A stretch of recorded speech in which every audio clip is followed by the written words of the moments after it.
aussi de la très sainte Vierge Marie. Je crois en Jésus-Christ, son Fils unique, notre Seigneur. Voilà un mystère bien difficile, tout autant qu'admirable. Dieu se fait homme pour racheter sa créature, le genre humain. Mais s'il s'agit d'un mystère difficile et incompréhensible à notre propre intelligence, hélas, ce mystère a eu aussi ses erreurs.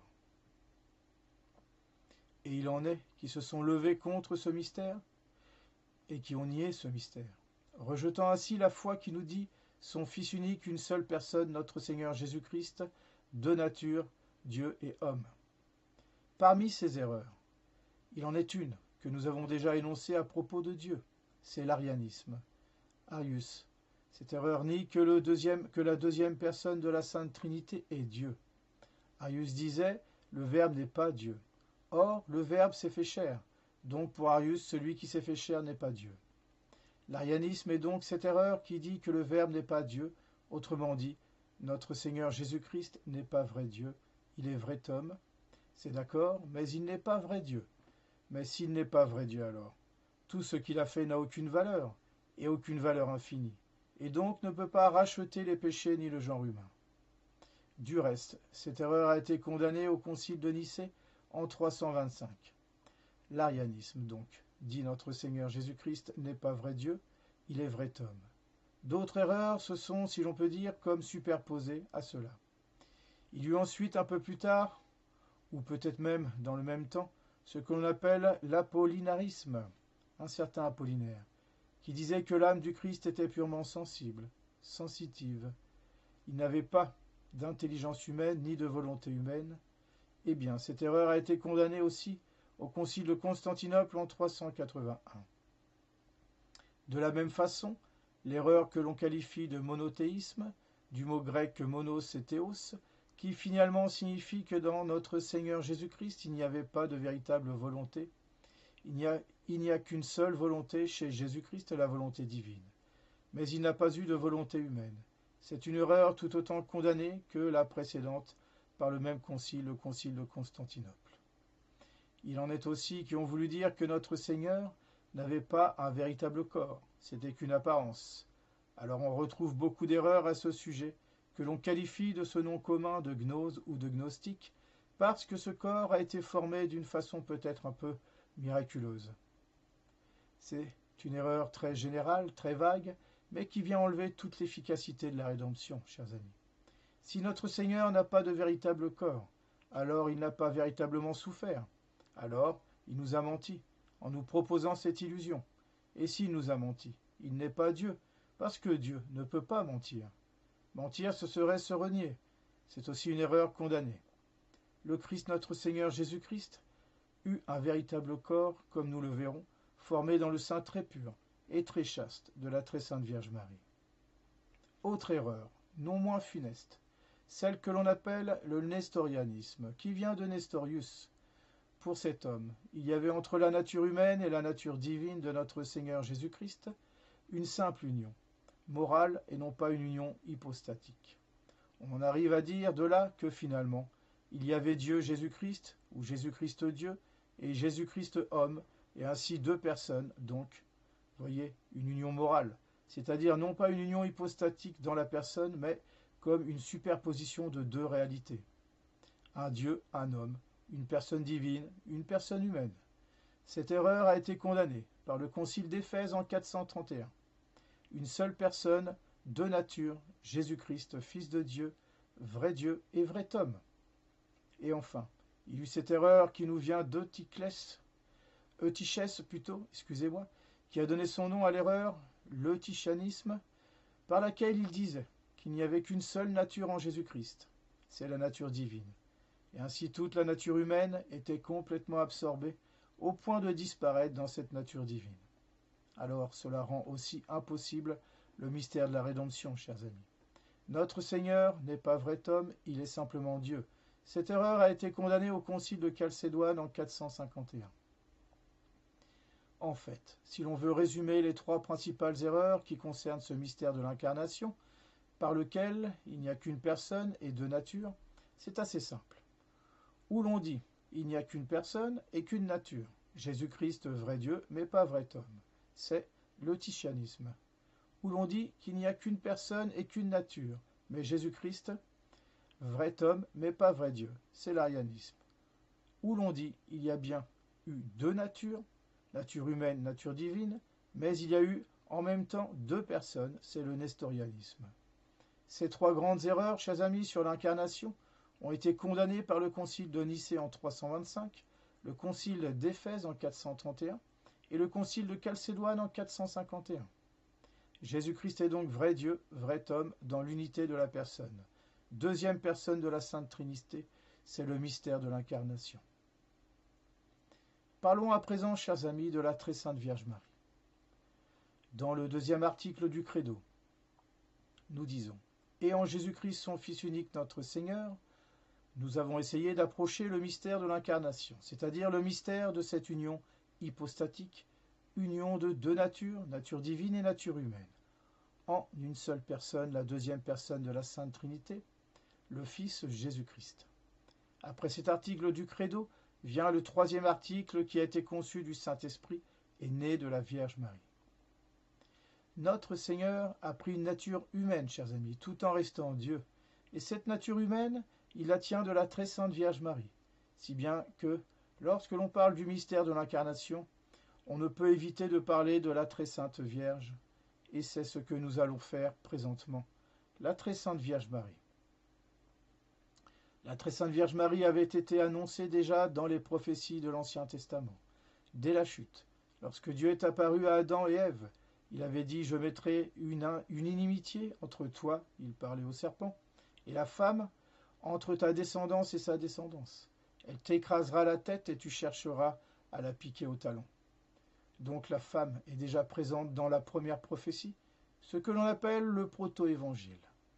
Dans l'Ancien Testament, on trouve quelques siècles plus tard, mais toujours avant Jésus-Christ bien sûr, une prophétie presque plus explicite. C'est le prophète Isaïe qui nous dit « Voici qu'une vierge concevra et enfantera un fils du nom d'Emmanuel. » Emmanuel signifie Dieu avec nous. Donc voilà pour les prophéties qui annonçaient la très sainte Vierge Marie. Alors, qui est la très sainte Vierge Marie? Elle est la fille de Zacharie et d'Anne, née à Nazareth. Du reste, on fête la nativité de la très sainte Vierge le 8 septembre, 24 jours après sa naissance. Comme le prescrivait la loi, elle a été présentée au temple à l'âge de 3 ans. Elle a été présentée encore une fois au temple pour y être consacrée. On sait aussi qu'elle a été fiancée à Saint Joseph et qu'elle vivait chez ses parents à Nazareth. C'est du reste à Nazareth que l'ange Gabriel va la trouver lors de cet épisode que l'on appelle l'Annonciation et que l'Église fête le 25 mars. Lors de l'Annonciation, Marie a très probablement environ 14-15 ans. Lors de l'Annonciation, l'ange Gabriel, messager de Dieu, apparaît à la très sainte Vierge pour lui demander de devenir la mère de Dieu, la mère du Messie. Mais la très sainte Vierge a consacré sa virginité à Dieu. Elle ne peut donc concevoir d'enfant. Et elle le dit à l'ange. Comment cela se fera-t-il puisque je ne connais point d'homme? Et l'ange lui révèle le mystère de la façon dont l'incarnation va être réalisée. Le Saint-Esprit te couvrira de son ombre. Et donc l'ange lui explique qu'elle concevra du Saint-Esprit. Et c'est ce que dit ce troisième article du Credo, qui a été conçu du Saint-Esprit, est né de la Vierge Marie. La conception de notre Seigneur Jésus-Christ est tout à fait miraculeuse. Si Dieu s'est passé du concours d'un homme, notre Seigneur a cependant pris chair dans le sein très pur de la très sainte Vierge Marie par l'opération du Saint-Esprit. Alors l'ange lui révélant ce mystère, la très sainte Vierge se soumet à la providence divine et elle répond cette parole que l'on connaît tous, « Fiat, que votre volonté soit faite. » Je suis, dit-elle, la servante du Seigneur. Je suis au service de Dieu, qu'il fasse de moi comme bon lui semble. Fiat mi, secundum verbum tuum. Alors la très sainte Vierge conçoit en son sein. C'est le jour de l'incarnation, ce 25 mars. Et pour affirmer ce miracle, si l'on peut dire, l'ange Gabriel annonce à la très sainte Vierge que sa cousine Élisabeth, qui est âgée, qui est stérile, vient de concevoir. Aussitôt donc, la très sainte Vierge part vers sa cousine, quelques journées de marche pour aller lui rendre service et puis l'aider dans les derniers mois de sa grossesse. C'est ce que l'on fait dans l'Église sous le nom du mystère de la visitation. La très sainte Vierge part visiter sa cousine Élisabeth. Lorsqu'elle arrive chez sa cousine Élisabeth, la très sainte Vierge donc court au-devant d'Élisabeth, et Élisabeth reconnaît sa cousine et lui dit, comme inspirée par le Saint-Esprit, « D'où me vient que la mère de mon Dieu vienne jusqu'à moi ?» Donc elle annonce finalement, elle révèle le mystère qui s'est opéré en la très sainte Vierge Marie. Et son enfant, l'enfant de sainte Élisabeth, tressaille en son sein. Saint Jean-Baptiste est purifié à cet instant. La très sainte Vierge, dans un acte d'humilité absolument parfait, plutôt que de se glorifier de ce qu'elle est ou de ce qu'elle a, la très sainte Vierge loue Dieu et renvoie tous les hommages à Dieu. C'est le célèbre Magnificat. Mon âme loue le Seigneur et mon esprit tressaille de joie en Dieu mon Sauveur. Et là, la très sainte Vierge déroule tous les bienfaits que Dieu a faits sur elle et qu'il fait dans l'humanité. Il élève les humbles, il rabaisse les orgueilleux. Et les générations, dit la très sainte Vierge, m'appelleront bienheureuse. Elle prophétise de sa future grandeur. En effet, la très sainte Vierge, à proprement parler, est mère de Dieu. Elle est mère de Dieu parce qu'elle est la mère d'un homme, et cet homme a une seule personnalité, c'est la personne du Fils, c'est-à-dire une personne divine. Lorsque la très sainte Vierge va mettre au monde l'enfant Jésus, elle met au monde une personne qui est Dieu, donc elle est au sens plein, mère de Dieu. Théotokos, comme disent les Grecs, mère de Dieu, parce que mère de cette personne qui est Dieu. Et par contre, elle n'est pas mère de la nature divine, c'est entendu. Elle est mère de cette personne qui est Dieu et qui a une nature humaine. Voilà, la très sainte Vierge donc visite sa cousine Élisabeth. Saint Jean-Baptiste, fils d'Élisabeth et cousin donc de notre Seigneur Jésus, naît et l'on fête sa naissance le 24 juin. Et puis ensuite, la très sainte Vierge retourne chez elle. Et là, Saint Joseph voit que la très sainte Vierge à qui il est marié est enceinte, sans son concours. Saint Joseph connaît la vertu de sa femme et se pose donc ainsi plusieurs questions. Il réfléchit. La très sainte Vierge, pourtant, est une femme sainte, une femme vertueuse, et voilà qu'elle est enceinte. Je ne pense pas, se dit-il, que la très sainte Vierge a pu me tromper, elle est trop vertueuse. Et pourtant, elle est enceinte sans mon concours. Alors deux solutions. Ou il la répudie, ou il la dénonce. Mais Saint Joseph, ne voulant pas atteindre la réputation de la très sainte Vierge, préfère la répudier en secret. Et lorsqu'il se décide à cette répudiation, un ange lui apparaît et lui révèle le mystère.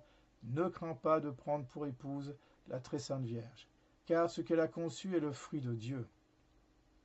Saint Joseph est donc rassuré quant à ce qui s'est passé en la très sainte Vierge Marie, rassuré quant à la vertu de la très sainte Vierge Marie.